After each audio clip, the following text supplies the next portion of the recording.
My name is Abdul Dusunmu. I'm the founder and executive director of the Young Black Lawyers Organizing Coalition. We go by YBLOC, and we are a network of young black lawyers and law students who are organizing to build and protect black political power. I'm from Dallas, Texas, and I am from a state where, quite frankly, we have seen consistent, systematic efforts aimed at undermining black political representation. And for us, this fight is deeply, deeply personal. It's about making sure that we can express our hopes and dreams for the future of the state of Texas, but also for the future of this country. YBLOC is a national organization, so we work in multiple states. And our mission really is to ensure that our communities know that black ballots are black futures, and then to ensure that black ballots are black futures, that black ballots can reflect our hopes and dreams and do reflect our aspirations for the future of our communities. We've been highly active in the fight for fair maps. We have partnered with a number of organizations to do really educational work around the importance of redistricting and frankly, the reality of gerrymandering in our communities that has undermined full political representation for black communities.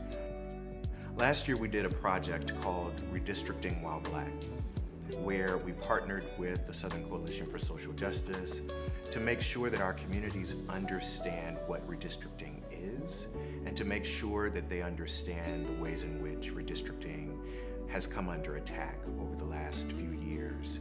And the reason we found that to be a critical intervention is that we believe that knowledge is power, that if our communities understand the redistricting process, then we can stop being reactive to it and start being proactive, that we can start thinking about long-term strategies to build and protect black political representation.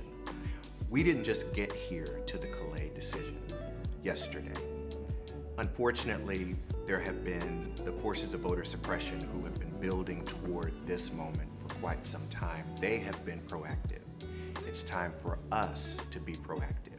And one way that we can be proactive is to ensure that our communities have the knowledge they need to engage effectively in the redistricting process and as advocates for fair districting. Voting Rights Act of 1965 is perhaps the most seminal law in American history. It brought alive American democracy. It ensured that the promise of inclusive democracy could actually be enforced. And those enforcement mechanisms are what's particularly critical about the Voting Rights Act of 1965.